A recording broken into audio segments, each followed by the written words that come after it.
আমি একটা রিকোয়েস্ট করি, অনলাইন সবসময় ভালো কিছু দেয় না। অনলাইন অনেক ক্ষেত্রেই খারাপ শেখায়, অনেক ক্ষেত্রে খারাপ শেখায়। আপনি একটা মাসআলা জানতে চান, ঢুকবেন, দেখবেন অমুক যা বললো তমুকের বিরুদ্ধে। আর এই যে ইউটিউবারদের কাজ তো আছে, ওর তো ভিউজ বাড়ানো দরকার, এমন সামলাইন দিতে হবে যাতে মানুষ দেখে। অমুককে ধুয়ে দিলেন তমুক, তমুককে ধুয়ে দিলেন, মানে ডিটারজেন্ট পাউডার সবাই ধুয়ে দিচ্ছে একদম, ঠিক আছে? মানে এমন এমন সব টাইটেল, বিকৃত রুচির মানসিকতা, বিকৃত মানসিকতার মানুষ। এবং আমি রিকোয়েস্ট করি ইউটিউবারদের, আমি বলি তো যারা অফিসিয়াল, যে তোমাদেরকে পড়াশোনা করতে হবে। আগে পড়াশোনা করতে, কোন অংশটুকু মানুষকে শোনাতে হবে, কোনটা শোনাতে হবে না, এই যোগ্যতা তোমাকে অর্জন করতে হবে। তো এমন কিছু মানুষকে বলা যাবে না যেটা শুনলে দিনের ক্ষতি হয়ে যায়। কোনো কোনো ক্ষেত্রে একটা জিনিস হক হওয়ার পরেও পরিস্থিতির খাতিরে আমাদেরকে চুপ করে থাকতে হয়, এরকমও সিচুয়েশন আসে। তো এটা তো আমাকে শিখতে হবে যে কখন কোনটা বলতে হবে, কখন কোনটা বলা যাবে না, কি প্রচার করতে হবে, কি করা যাবে না। অনলাইন সেকশনে গিয়ে মানুষকে বিক্ষিপ্ত করে দিয়েছে একদম, অমুক যা তমুকের বিরুদ্ধে, তমুক যা অমুকের বিরুদ্ধে, অমুককে ধুয়ে দিলেন তমুক, তমুক শাইককে ধুয়ে অমুক। মানে মানুষের অনলাইনে ঢুকলে দেখবেন বাংলাদেশে একজনও ভালো আলেম বক্তার কেউ নাই, বাকি সবাইকে ধুয়ে রেখে দিয়েছে। তো এখন কি করবা?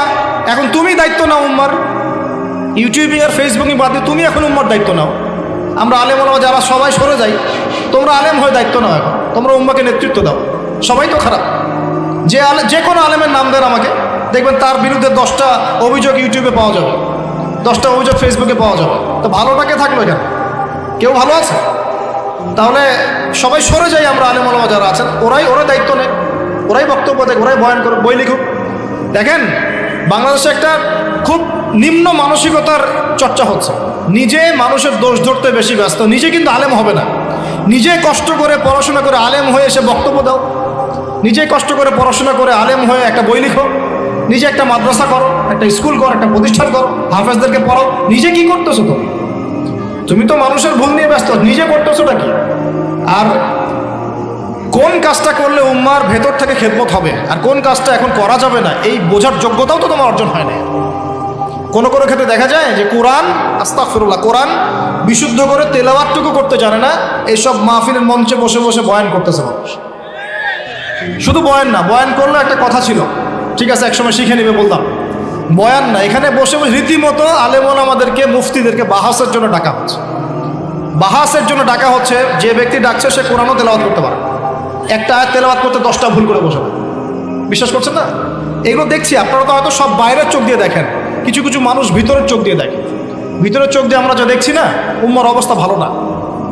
উম্মার প্রচুর বড় বড় আলেম দরকার, শায়েখ দরকার, আমাদের হাফেজ দরকার, আমাদের লেখক দরকার, আমাদের সাংস্কৃতিক অঙ্গন দরকার, আমাদের স্বতন্ত্র মিডিয়া দরকার, অর্থনৈতিক ভিত্তি শক্ত করা দরকার, পলিটিশিয়ানদের সাথে আমাদের হৃদ্যতা, ভালোবাসা, বন্ধন বাড়ানো দরকার। আর আমাদের সর্বসেক্টরে কাজের দরকার আছে। এখন যা হচ্ছে বিক্ষিপ্ত, খালি একে অপরের গীবত, সমালোচনা, তহমত, এগুলো পড়ে আছে। উম্মার কি হবে? কে আগামী 10 বছর পর এই দেশের মাটিতে দেশকে নেতৃত্ব দিবে, উম্মাকে নেতৃত্ব দিবে? কে ভাববে এগুলো নিয়ে? যুব সমাজের অধঃপতন কে ওদেরকে ফিরাবে? মেয়েদের বেপরদামি বাড়ছে, কে ফেরাবে? এখনকার মানুষ ইসলামটাকে আধুনিকভাবে উপস্থাপিত করতে চায়, কে উপস্থাপন করে শোনাবে? এখনকার বিশ্বে কোরআন সুন্নাহকে হাতে নিয়ে চ্যালেঞ্জ করতে হলে আপনাকে বড় বড় সেক্টর নিয়ন্ত্রণ করতে হবে। কে আমাদেরকে নিয়ন্ত্রণ করা শেখাবে? কয়টা মিডিয়া আমাদের হাতে আছে? কয়টা আমাদের অর্থনৈতিক ফাইন্যান্সের সেক্টর আমাদের হাতে আছে? হ্যাঁ, মানে আমরা আসলে কোন লেভেলে আছি, কোন লেভেলে যেতে চাই, এটা ফিক্স করতে হবে। এটা ওমর রাদিয়াল্লাহু আনহুর যুগ নয়। অতএব প্রিয় ভাইরা, আমার ক্ষুদ্র জ্ঞানের নসিহত, এবং আমি বলছি না আমার কথাই চূড়ান্ত, আমি বলছি না যে আমার কথা মানতেই হবে আপনাকে। আপনি আমার চেয়ে ভালো বুঝতে পারেন, আরও ভালো জ্ঞানের অধিকারী হতে পারেন, এবং আপনি আমার দ্বারা আরও বড় বড় খেদমত করতে পারেন। তবে আমার কাছে মনে হয় সর্বপ্রথম আমাদের প্রয়োজন এখন জ্ঞানের বিপ্লব। আমাদের সবাইকে এখন কনস্ট্রাকটিভ সিলেবাস পড়াশোনা করে জ্ঞানের বিপ্লব বা জ্ঞানের চর্চা করতে হবে সবার আগে। যত বেশি জ্ঞান অর্জন করবো ইনশাল্লাহ আগামীতে উম্মার জন্য তত ভালো হবে ইনশাল্লাহ। 1 নাম্বার। 2 নাম্বার, আমাদের সবার উচিত ঐক্যবদ্ধ হওয়ার চেষ্টা করা, আপসে বিভক্তি বন্ধ করা। যারা বিভক্তি সৃষ্টি করছে এদেরকে সামাজিকভাবে বয়কট করতে হবে, না হলে আপনি আগামী দিনে একটা বিভক্ত, বিচ্ছিন্ন, ছিন্ন ভিন্ন জাতি পাবেন, ঐক্যবদ্ধ করতে পারবেন না। আমাদের ছেলেমেয়েরা এসে আমাদেরকে অভিশাপ দিবে, কি করে গেছো তোমরা? আমাদের ছেলেমেয়েরা এসে আমাদেরকে অভিশাপ দিবে, কি করলা তোমরা দিনের জন্য? আব্বা কি করছো, আম্মা কি করছো, ভাই আজকে উম্মাকে এই অবস্থায় নিয়ে এসে রাখছো। দেখেন এক সময় আমাদের ছেলেমেয়েরা আমাদেরকে আঙ্গুল তুলে কথা বলবে, ছোটরা কথা বলবে, কি করলেন, কি হলো, কেন আলেমে দ্বন্দ্ব, কেন বক্তায় বক্তায় দ্বন্দ্ব? কেন ইসলামিক দুটো সংগঠনের মধ্যে দ্বন্দ্ব হবে? কেন মুসলিম ভাই এক মুসলিম ভাই আরেক মসজিদে যাবে না, ও আমার মসজিদে আসবে না? কেন হবে এমন? কেন এক কেবলা, এক কোরআন, এক রাসূল, এক হাদিস, সব কিছু এক, তারপরেও কেন এমন হবে? উত্তর তো খুঁজতে হবে। প্রথম কথা, জ্ঞানের চর্চা হচ্ছে না পরিপূর্ণ। দ্বিতীয় কথা হচ্ছে আমরা সাম্প্রদায়িক চিন্তা করছি। আমাদের হৃদয়টাকে বড় করা দরকার। মুসলিম ভাইদের ভালোগুলো নেওয়া দরকার, খারাপটা ছেড়ে দেওয়া দরকার। মুসলিম ভাইদের ভালোগুলো নেওয়া দরকার, খারাপটা ছেড়ে দেওয়া দরকার। খারাপের চর্চা বন্ধ করে ভালোর চর্চা শুরু করেন। কার মধ্যে কি ভালো আছে ওটা খোঁজার চেষ্টা করেন, কার মধ্যে কি খারাপ আছে ওটা খুঁজতে গেলে একটা ভালো মানুষ পাবেন না এখন আপনি। কার মধ্যে কি ভালো আছে এটা খোঁজার চেষ্টা করি, কার মধ্যে কি খারাপ আছে এটা খুঁজতে গেলে একটা ভালো মানুষ এখন সমাজে পাওয়া যাবে না। এটা আইয়ামে জাহিলিয়াতের যে জাহিলিয়াতগুলো আছে না, ওই জাহিলিয়াতের ছোঁয়া কিন্তু এই যুগে এখনও আছে। এটা সেই যুগ না যেটা একদম নবী সাল্লাল্লাহু আলাইহি ওয়াসাল্লামের কায়েম করে দেওয়ার সমাজ। এটা সেই সমাজ নয় যেখানে আপনি সবাইকে সাহাবীর মতো পাবেন। এটা কি সাহাবীদের যুগ? এটা খারাপ মানুষ, আমরা তো খারাপ মানুষ, আমাদের যুগ। তাহলে এখানে আপনি সব ক্ষেত্রে 100% ভালো মানুষ কোথায় পাবেন? তাহলে সব যদি দোষের চর্চা করি তাহলে তো সমস্যা। আমাদের সবার দরকার একটু হৃদ্যতা ভালোবাসা। এই কথাটা মূল কথা বলতে আছেন। আমাদের সবার দরকার হৃদ্যতা ভালোবাসা। কিভাবে ভালোবাসা বাড়বে? একে অপরকে সালাম দেওয়া শিখতে হবে, একে অপরের সাথে বসা শিখতে হবে, একে অপরের সমালোচনা বন্ধ করে ভালোটার চর্চা করা শিখতে হবে, হাদিয়া তৌফা দেওয়ার চেষ্টা করতে হবে, মিলেমিশে কাজ করার চেষ্টা করতে হবে। এর মধ্যে শয়তান লেগে থাকবে, বিভক্তি সৃষ্টি করার চেষ্টা করবে, ওইটাকে টেকনিক্যালি আমাকে অ্যাভয়েড করতে হবে। আল্লাহ পাক আমাদেরকে বোঝার তৌফিক দান করুন। প্রিয় ভাইরা, বিশ্বাস করেন যদি আমরা একটা ঐক্যবদ্ধ মুসলিম উম্মাহ গঠনে ব্যর্থ হই, আগামী 10, 20, 30 বছর পর দেখেন আরও কি বাজে একটা অবস্থা সৃষ্টি হবে। আল্লাহ পাক আমাদেরকে বোঝার তৌফিক এনায়েত করুন বলি আমিন। এর পাশাপাশি আমাদের প্রয়োজন জ্ঞান অনুযায়ী আমল। যতটুকু জেনেছি এই আলোকে আমলটা বাড়াতে হবে। শোনেন, নিজের কবরের ফিকির যে করে সে কখনো মানুষের পিছনে লেগে থাকে না। আমরা নিজের কবরের ফিকির করি আগে। ইয়া আইয়ুহাল্লাযীনা আমানু আলাইকুম আনফুসাকুম লা ইয়াদুররুকুম মান দাল্লা ইন ইহতাদাইতুম। আল্লাহ পাক সূরা মাইদার মধ্যে বলছেন, হে মুমিনগণ, তোমরা নিজেরা নিজেদের নফসের খবর নাও। যারা পথভ্রষ্ট হয়ে যাচ্ছে ওদের পথভ্রষ্টতা তোমাদের ক্ষতি করবে না যদি তোমরা হেদায়েতের উপর থাকো। আমি কবরে যাব, আমাকে 3টা প্রশ্ন করা হবে, আমি কি উত্তর দিব? আমি কি জান্নাতের সার্টিফিকেট পেয়ে গেছি?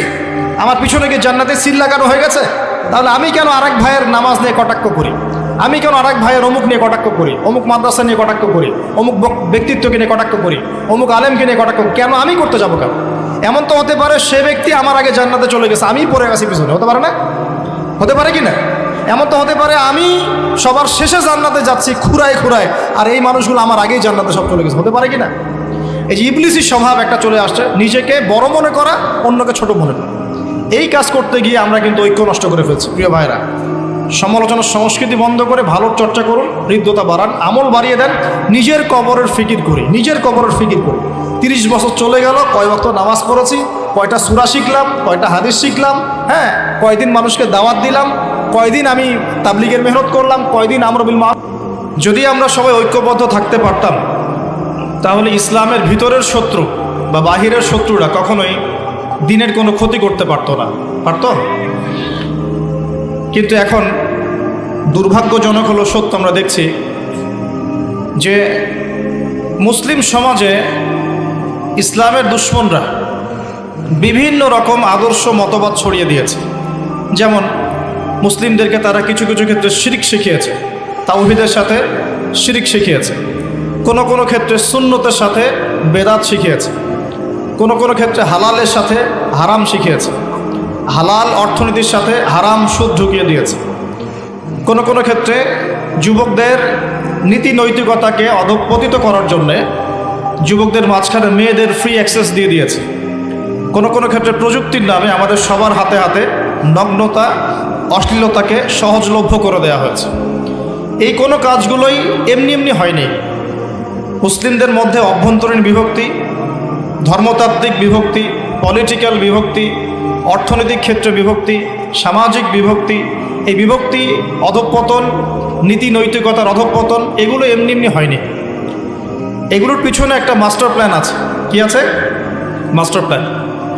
তার আগে চিনতে হবে যে মাস্টার প্ল্যান কি এবং মাস্টার প্ল্যান কারা করতে পারে। মাস্টার প্ল্যান হচ্ছে এমন প্ল্যান, এমন পরিকল্পনা যেটার ফলাফল 50-100 বছর পরে পাওয়া যায়। মাস্টার প্ল্যান মানে এমন প্ল্যান, এমন পরিকল্পনা যার ফলাফল ইনস্ট্যান্ট পাওয়া যায় না, অনেক দেরিতে পাওয়া যায়, কিন্তু যখন পাওয়া যাবে খুব গভীর থেকে পাওয়া যাবে। এটা হচ্ছে মাস্টার প্ল্যান, শক্তিশালী পরিকল্পনা। আজকে থেকে 100 বছর আগে এই পৃথিবীতে যাদের থাকার কোনো জায়গা ছিল না, তারা আজকে মুসলিম ভূমিগুলোকে দখল করে করে তাদের রাজত্ব কায়েম করেছে, এবং 100 বছর পর এসে আমরা দেখছি যে এখন তারা বিশ্বের মোটামুটি বড় বড় যে সেক্টরগুলো আছে, Jio politics, economics, finance, world affairs এবং মিডিয়া, প্রযুক্তি, অস্ত্রশস্ত্র, এগুলো নিয়ন্ত্রণ করছে। তার মানে 100 বছর আগ থেকেই তারা মাস্টার প্ল্যান করেছিল এই বিশ্বটাকে শাসন করার। কথা কি বুঝতে পারছেন কিছু? কাদের কথা বলছি বুঝতে পারছেন তো? আচ্ছা,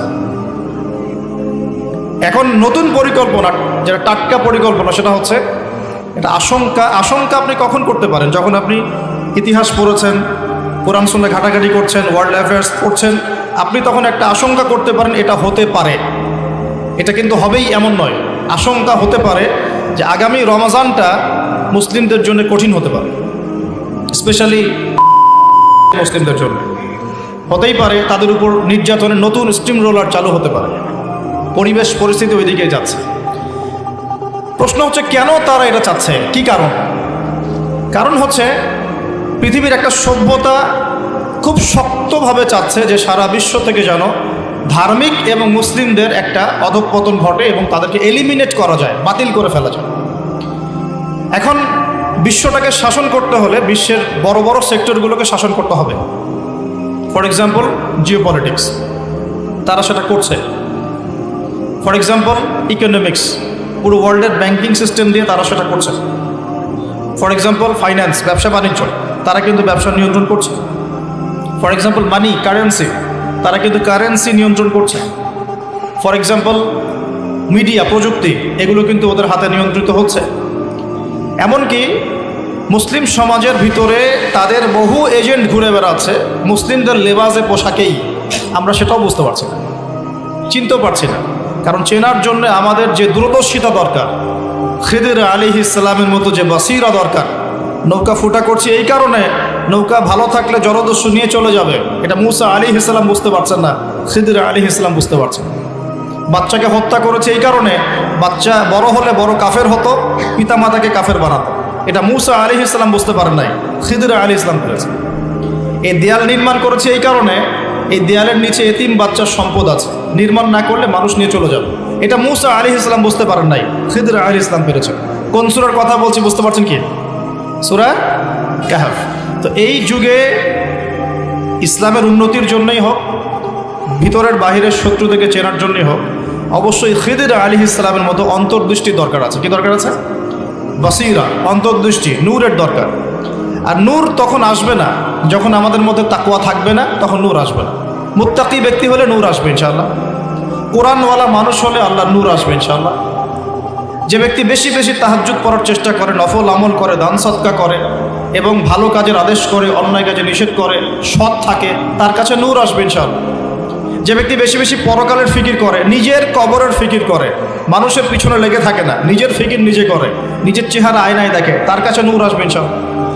যে মৃত্যুর কথা বেশি বেশি স্মরণ করে, আল্লাহর জিকির আজকার খুব বেশি বেশি করে, পাপে লিপ্ত হওয়ার চেষ্টা করে না, অন্যের ক্ষতি করার চেষ্টা করে না, অন্যের গীবত, তহমত, সমালোচনায় সময় নষ্ট করে না, তাদের কাছে নূর আসবে ইনশাআল্লাহ।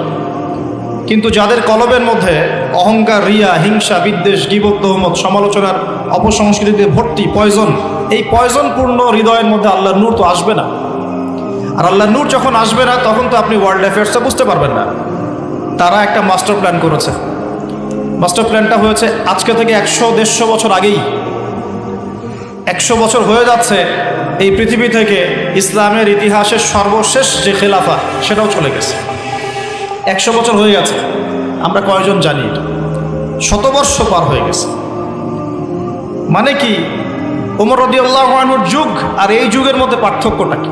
ওমর রাদিয়াল্লাহু আনহুর যুগে একজন মুসলিম তার মানে গণ্ডির মধ্যে স্বতন্ত্র, স্বাধীন, কোনো মুসলিমকে কেউ নির্যাতন করতে পারবে না, কোনো মুসলিম বোনের ইজ্জতের হানি কেউ করতে পারবে না, কোনো মুসলিমকে কোনো অমুসলিম অন্যায়ভাবে টাচ করতে পারবে না।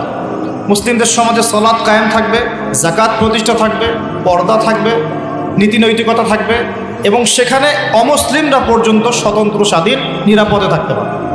এটা ওমর রাদিয়াল্লাহু আনহুর যুগ। আর এখন এই 1400 বছর পরে একটু চোখ দেন, দেখেন যে মুসলিম সমাজে মুসলিমরাই নামাজ পড়ে না। কেউ যে তাকে নামাজ পড়তে বাধ্য করবে এমনও কেউ নাই। আমি আপনাকে নামাজ পড়তে বলতে পারি, আমি কিন্তু আপনাকে বাধ্য করতে পারবো না। কিন্তু আমার হাতে যদি ক্ষমতা থাকতো আমি আপনাকে ফাইন করতে পারতাম, নামাজের সময় দোকান কেন খোলা রাখছেন, নামাজের সময় দোকান কেন খোলা রাখছেন, আমি আপনাকে ফাইন করতে পারতাম যদি আমার হাতে ক্ষমতা থাকতো। কিন্তু এটা আপনি আর করতে পারবেন না। আপনি শুধু দাওয়াত দিতে পারবেন, ভাই নামাজ পড়েন, নামাজ ভালো কাজ, এটা পার্থক্য। কিন্তু উমর রাদিয়াল্লাহু আনহুর যুগে নামাজ না পড়ে দোকানদারি করছে, ফাইন করো, নামাজ যাওয়া আগে তারপরে।